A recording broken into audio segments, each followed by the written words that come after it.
lu tuh ngejual ke konsumen apa ke kompetitor? Kalau lu jual ke konsumen, buat apa lu pikirin kompetitor lu?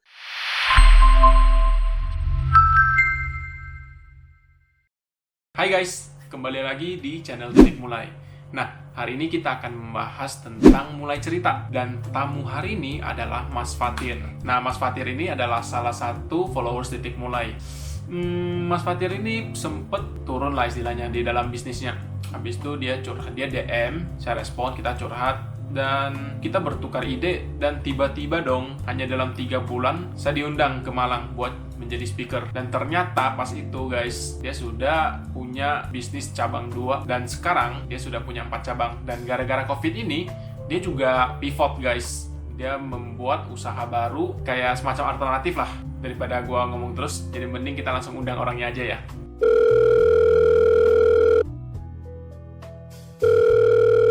Oke, selamat datang di channel Titik Mulai ini.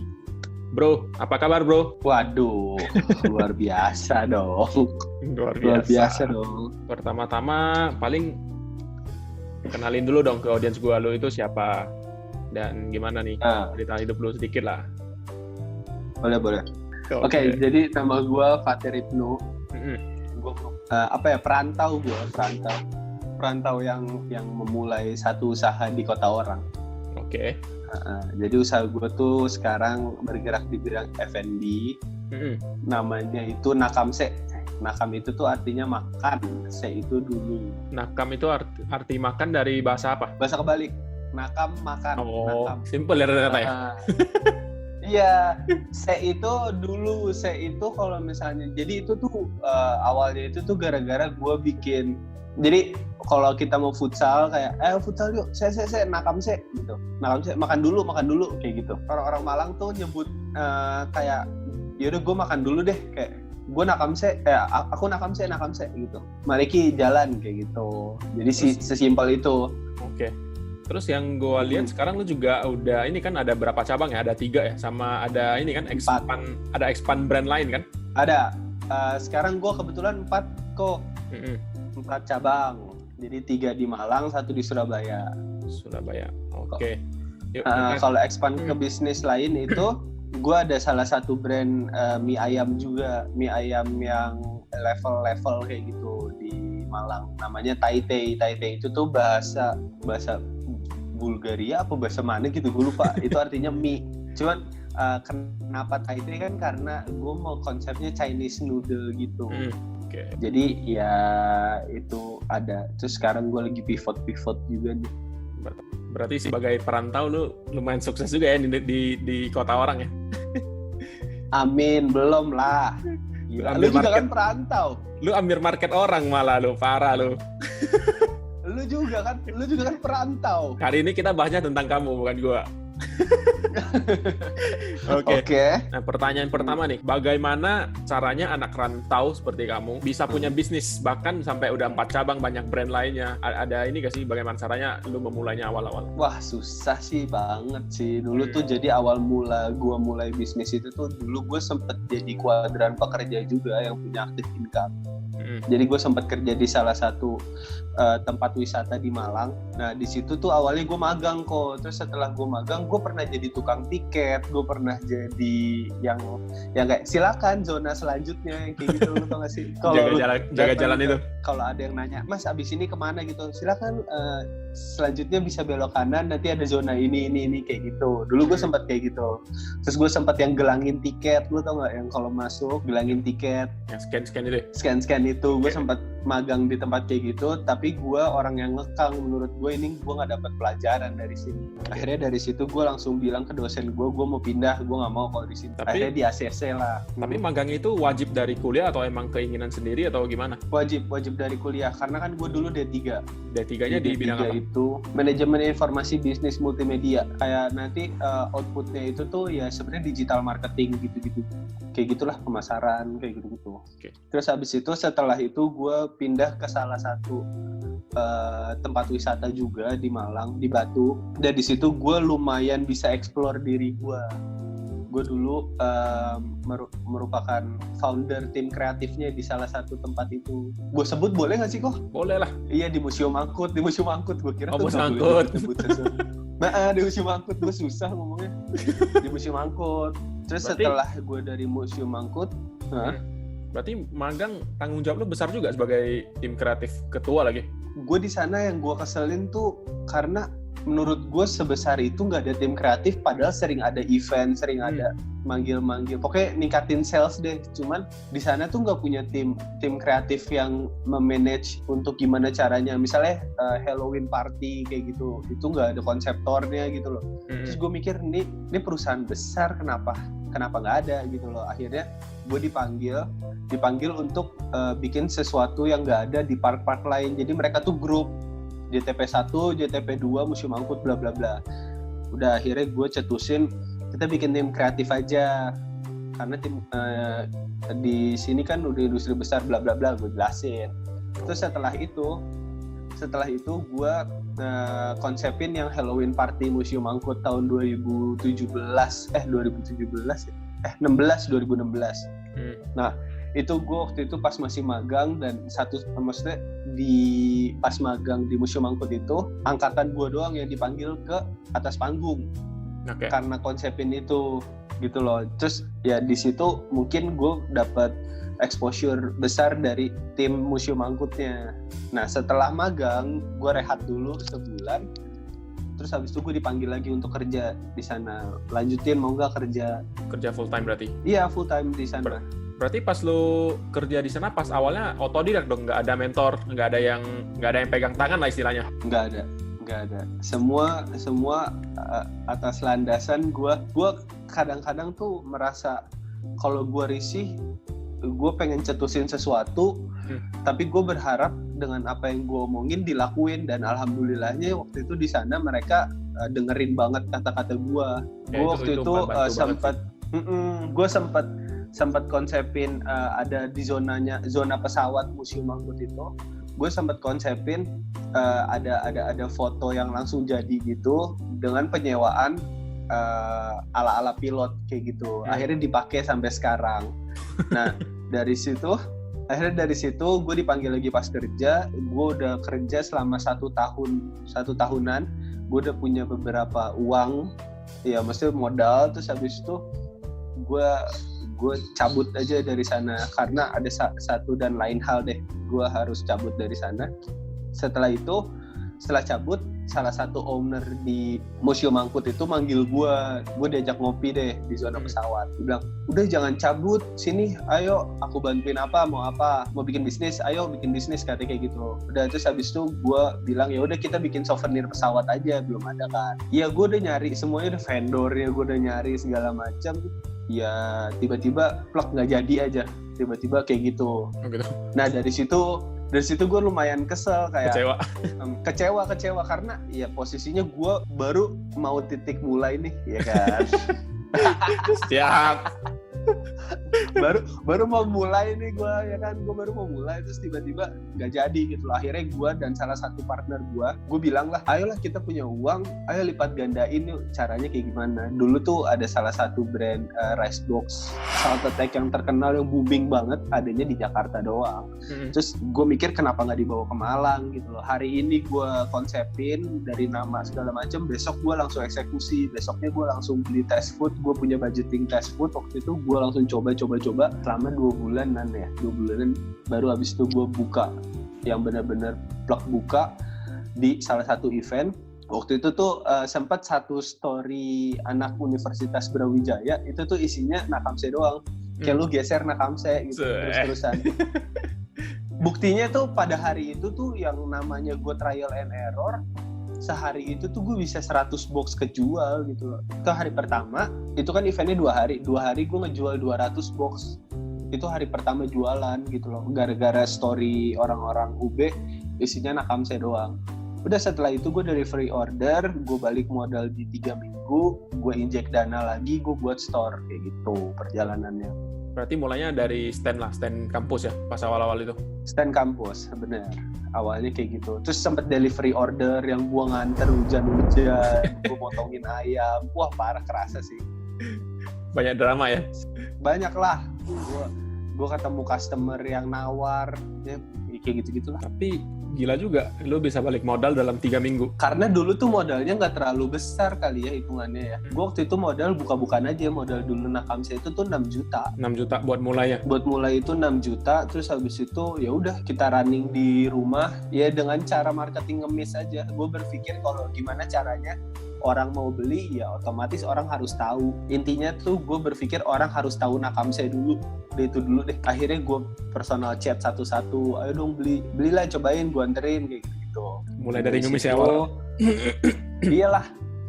Orang bakal beli sesuatu karena tahu pasti. Kalau belum tahu mana mau beli, kan ya, nggak tahu apa.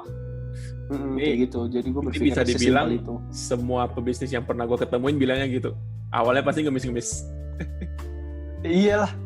Iya, tapi emang itu beneran relate aja sama apa yang dijalanin gitu loh. Beneran gue ngemis sampai kayak sekarang gue ngebuka sambal juga. Ya gue bilang, ya lu coba dulu lah gitu. Akhirnya banyak yang lumayan repeat order kayak gitu dari situ. Oke, terus dulu kan pas stand, pas mulainya stand, sekarang udah ada 4 cabang, itu pasti bisa dibilang tanggung jawabnya kan berbeda banget tuh. Dan sekarang lagi ada masa pandemi seperti ini, nasib anak rantau lu seperti gimana? Nasib gua di sini. Kayak beda nggak? Wah, seperti apakah susah atau gimana? Susah sih pasti susah lah, gila. Lagi keadaan kayak gini yang gue ngerasain yang namanya dulu itu tuh sehari 130 sampai 160 box per cabang. Dan sekarang gue harus ngerasain per cabang itu rata-ratanya di angka 10 sampai 19. Itu beneran berasa dan beneran harus ngubah cara pikir kan.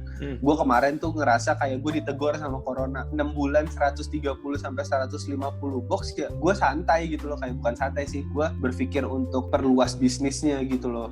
Ternyata tiba-tiba ada COVID ini, terus tiba-tiba gue kayak dicolek, boy, ingat jangan enak-enakan, jangan gaya gitu. lo gitu. Iya, jangan gaya-gayaan deh kayak gitu. Akhirnya sekarang gue selalu berpikir semua ada hikmahnya sih, sama aja kayak lu belajar nggak harus hari ini juga 100% langsung jadi kan.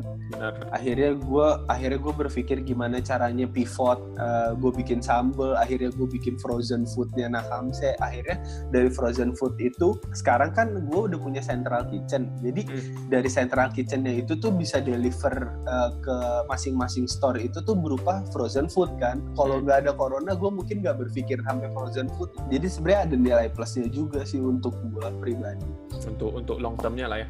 Untuk long termnya benar relate aja gitu loh. Gue bisa ngelakuin kayak anak-anak Nakamse ini kan tenaga kerja tidak langsung ya, yang di kantor itu tuh gue nggak mau mereka tuh PHK kan. Akhirnya gue nambah efisiensi kinerja mereka dengan cara apa? Jadi reseller sambelnya tersebut. Tapi kemarin gue lihat lu sempet gak buka berapa lama tuh? 2 minggu ya atau 3 minggu? 2 minggu, 10 harian. Nah 10 harian itu kenapa lu decide untuk tidak buka? Apa karena emang gak nutup atau emang apa alasannya? Sebenarnya kalau nggak nutup sih enggak, cuman itu alasannya gue pengen make sure semua yang ada di Nakamse itu tuh dalam keadaan terbaik. Dalam artian gue pengen tahu mereka tuh sakit apa enggak dan lain-lain. Gue pengen mereka istirahat dulu.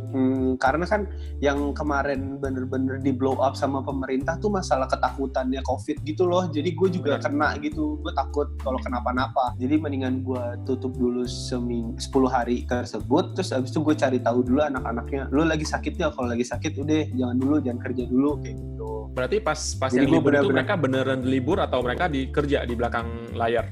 Mereka beneran libur. Berarti lu beneran suruh istirahat aja lah intinya. Yang penting sehat dulu. Suruh istirahat. Tapi 10 hari tersebut gue pakai gimana caranya untuk tetap pas buka mereka tetap semangat dan lain-lain, mereka tetap ingat apa yang harus dilakuin. Jadi tetap di grup chat ya kita adalah obrolan-obrolan gimana, pada sehat gak kayak gitu-gitu. Berarti yang kalau gue dengar dari cerita lu berarti lebih penting kekeluargaan daripada cuan. Bukan kayak gitulah. Kalau misalnya sekarang kan lu kalau misalnya lu deliver makanan terus tiba-tiba salah satu orang dari kedainya itu terinfeksi virus, itu imbasnya tuh besar banget ke brandnya. Ya benar sih, untuk satu walaupun cuma satu orang yang kena di satu cabang, yang kena imbasnya 4 cabang semuanya. Makanya gue beneran bener-bener gue suruh make sure dulu semuanya nggak kenapa-napa baru deh gue berani. Soalnya itu pertaruhannya long term banget tuh. Kalau misalnya ada anak Nakamse ada yang misalnya amit-amit ada yang COVID, udah nggak ada pasti Nakamse. Yeah. Fix. Setuju. Terus kan lu udah berinovasi nih, ada frozen food, ada apa tadi lagi banyak kan. Nah, setelah lu melakukan itu semua, sekarang bisnis lu gimana? Karena pandemi kan juga belum selesai. Gue berpikir hanya untuk nutup operasional aja dan cuan dikit aja nggak apa-apa gitu loh. Sekarang orang survive, yang penting gimana caranya hidup dulu gitu loh. Apalagi di kuadran bisnis ya. Gue nggak bisa maksain melipat gandakan pemasukan karena buying power dari orang-orang tuh pasti menurun. Ya, buying power menurun, belum lagi orang-orang yang mikir mulai masak. Banyak ya? True. Semua pivot, semua bikin frozen food di sini, di Malang. Semua. Benar-benar di Malang dong sih, kayaknya di mana-mana juga. Iya, tapi bagusnya itu tuh orang-orang yang punya active income sekarang tiba-tiba bikin bisnis rumahan sendiri dan secara nggak langsung itu bisa jadi passive income mereka nggak sih? Buat kedepannya ya. Iya, buat habis corona pasti bakal banyak hal ini sih, banyak hal new normal yang belum kita ketahui, yang kita belum tahu bakal apa yang terjadi. Lu udah siap belum? Kemarin gue sempat ngobrol-ngobrol dengan salah satu temen gue yang dia bilang ini semua bakal back to basic. Dalam artian orang kayak konsumtifnya tuh bukan dengan hal-hal yang berbeda, bukan hal-hal yang kayak ya makanan yang basic aja gitu loh, yang biasa orang makan, kayak lu pakaian basic gitu loh. Karena kedepannya nanti belum tentu orang yang bakal kayak keluar gitu loh. Dan new normalnya itu mungkin orang bakal keluar seperti biasa, cuman mereka lebih sadar sama healthy mungkin ya, kayak mungkin pakai masker, mungkin bawa hand sanitizer, mungkin nggak mau bersentuhan dengan orang lain, mungkin kayak gitu. Cuman untuk masalah buying powernya ini yang lagi gue pelajarin setelah COVID ini. Sebuah pelajaran sih ini yang gue baca ya di Wuhan, China itu kan bisa dibilang mereka udah sembuh kan. Nah pas mereka sembuh, mereka udah dibolehin keluar, tapi ternyata pas udah dibolehin keluar dan sudah nol, kasusnya udah nol nih, tapi nggak ada yang keluar lagi. Restoran tetap sepi, mall-mall yang jual baju segala macam. Jadi orang jadi gimana ya, mulai masak sendiri, jadi hidup minimalis gitu loh. Jadi kurang namanya, hedonismenya kurang. Betul. Itu mungkin ya yang dibilang konsep back to basic-nya itu. Jadi tapi kayaknya kalau misalnya yang gue percaya dengan orang-orang Indonesia, kayaknya pride-nya dia tinggi deh. Kayaknya kalau untuk dia stay di rumah dan dia nggak beli sesuatu, kalau orang Indonesia kayak nggak update, nggak asik gak sih?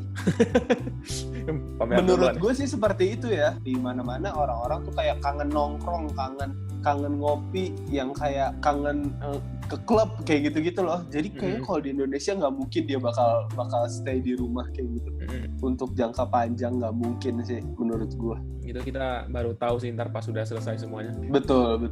Cuman ya yang pasti sekarang yang kalau emang pengen dilakuin itu ya back to basic aja. Jual sesuatu yang bisa dikonsumsi berulang-ulang kali, kayak frozen food kan, lu goreng, lu bisa masukin kulkas lagi gitu loh. Oke sih, berarti lu udah siap lah ya dengan pandemi ini, udah nggak ada masalah dalam berbisnis istilahnya lah. Gue nggak ada masalah dengan pandemik ini sih, cuman gue yakin nanti bakal timbul masalah yang baru lagi. Yang baru jadi pasti lah. Akhirnya gue berpikir apa lagi nih gitu.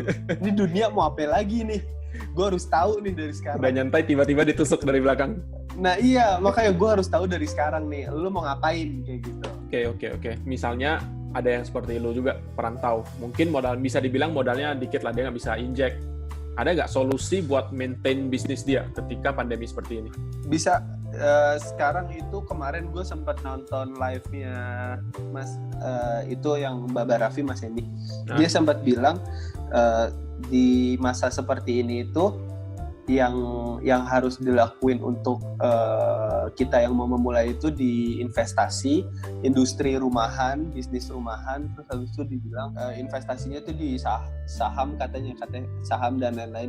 Terus properti juga katanya lagi turun. Jadi kalau misalnya di keadaan seperti ini ya orang mau memulai, intinya sih mentor. Gue kayak pas gue nonton orang-orang itu ya beneran kayak true mentor aja gitu loh, yang bener-bener bisa semangatin. Karena mereka di kuadran yang sama. Berarti itu. Oke. Pertanyaan terakhir. Ini sedikit cerita. Oke. Ini sedikit cerita. Gue pernah live sama GoFood Malang. Gue sempat jadi narasumber sama GoFood Malang. Terus ada sesi tanya jawab. Di situ tuh isinya merchant GoFood. Salah satu ibu-ibu bilang sempat nanya caranya gimana untuk menangani COVID dan lain-lain. Nah setelah itu dia cuma ngomong apa? saya cuma mau bilang untuk semua teman-teman yang di UMKM, saya cuma minta semuanya semangat dan saling semangatin. Nah, di situ gue tuh benar-benar tersentuh gitu loh. Kayak, lah iyalah, sekarang yang diserang itu 3, mental, sosial, sama ekonomi. Yang diserang kan 3 itu gitu loh. Ya. Akhirnya, ya kalau orang nggak bisa saling semangatin, ya 3 itu kena gitu loh. Udah diserang penyakit, orang sendiri nggak support lagi. Sosial.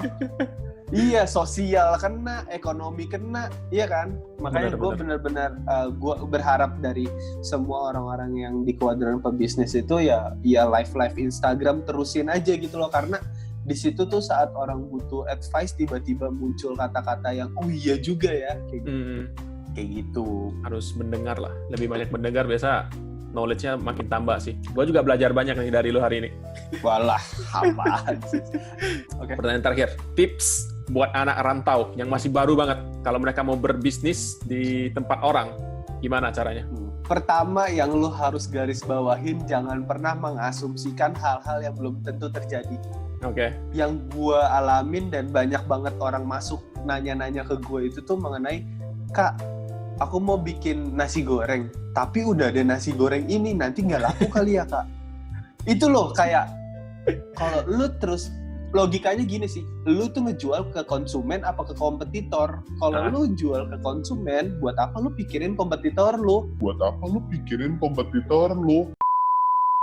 Kompetitor itu cuma buat amati tiru modifikasi, bener gak? Bener, itu gue suka banget nih. Bener kan? Bener. Iya dong, sekarang kompetitor itu ada untuk kita berinovasi, untuk kita membenahi struktural bisnisnya seperti apa gitu loh, yang bakal kita deliver ke konsumen. Jadi kalau misalnya lu berasumsi bisnis gua gak bakal laku atas landasan ada kompetitor, berarti lu jualnya ke kompetitor, brother, bukan ke konsumen.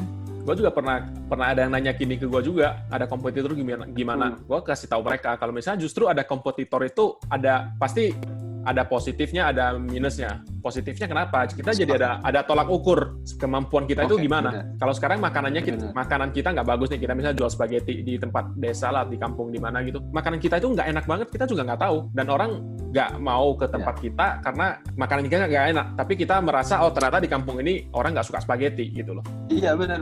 Kayak research market aja tuh, research market ada indikator di tempat lu mau buka berapa meter ada kompetitor lu. Itu kan atas landasan berarti market di tempat itu tuh terima. Benar. Apa yang mau lu jual kayak gitu loh. Kompetitor itu terus penting. Terus abis itu penting untuk kita berinovasi, untuk kita kayak berbenah apa yang harus kita lakuin, tapi bukan untuk tolak ukur bisnis kita bakal hancur apa enggak kalau ada kompetitor lah. Setuju. Dulu Nakamse itu pioneer rice box, mungkin bisa dibilang pioneer rice box di Malang. Terus sekarang kompetitornya ada 5-10 orang, dan ya yang gue tiru dari mereka ya mungkin strategi marketing, apa yang dikeluarin, cara dia endorse, cara dia deliver makanan ke konsumennya gitu loh. Tapi bukan berarti ya ada ini lagi ya mati nih kita, bukan kayak gitu. Tapi so ada yang menarik juga dari kompetitor ini. Jadi misalnya kita bikin produk baru, belum tentu di kota ini produknya udah diterima sama market. Betul. Dan ketika ada kompetitor, misalnya lu bikin rice box, awalnya pasti orang mikir dong, ngapain gue beli rice box segala macam. Tapi adanya dengan kompetitor, sebenarnya itu sama-sama mengedukasi market yang dari sana. Oh berarti rice box ini oke gitu loh. Sebelumnya ada kompetitor juga bisa sama-sama naik. Bener gak sih? Iya, benar. Itu gue setuju. Ya kebukti aja sekarang. Kebukti banget gitu loh. Dulu pas masih zaman gue doang yang rice box di Malang, itu sehari itu gue 30 produk sampai 50 produk. Tapi sekarang adanya kompetitor, adanya pesaing, akhirnya orang coba, akhirnya ya customer loyal gue bakal balik ke gue. Ada sehari yang beli 4 kali kok, beneran 4 kali atas nama ini diantar ke sini gitu, dan belinya itu doang rasanya. Ada juga yang sebulan puasa tahun kemarin full beli Nakamse pagi siang sore. Jadi adanya kompetitor ya nggak masalah gitu. Gua pas ada kompetitor melipat gandakan dari 30 itu mungkin sekitar sampai 300-400% dari itu. Sehari bisa 120, bisa 150 sekarang kemarin sebelum Covid. Dan itu stabil di 6 bulan. Jadi kayak kompetitor itu bukan tolak ukur loh, bukan tolak ukur untuk lu bisa mengasumsikan bisnis lu nggak bakal running. Sama ada satu lagi, ini selalu gue tanemin sih di otak, menginginkan hal positif adalah sebuah pengalaman negatif, tapi menerima hal negatif adalah sebuah pengalaman positif. Jadi kayak semua learning by doing gitu loh. Oh iya. Jangan pernah berekspektasi yang tinggi tapi lu nggak mau belajar. Kalau lu belajar dari kesalahan dan lu benahin kesalahannya, ya itu malah sesuatu yang lebih positif kayak gitu. Oke, terima kasih udah sharing ilmu yang sangat berharga ini. Semoga audiens gue bisa belajar dari Bos Malang ini. Bos Malang, mana bos? Amin. Oke, terima kasih ya. Thank you. Nah, itu aja untuk video call bersama Mas Fatir ini. Jadi, yang bisa kita pelajari apa sih? Jangan pernah gengsi. Siapapun juga bisa dibilang rata-rata orang itu bisa mulai dari bawah. Rajin menabung dan ya, semangat, jangan menyerah. Mungkin itu aja untuk video kali ini. Jangan lupa like, comment, subscribe, dan jadikan ini titik mulai kamu.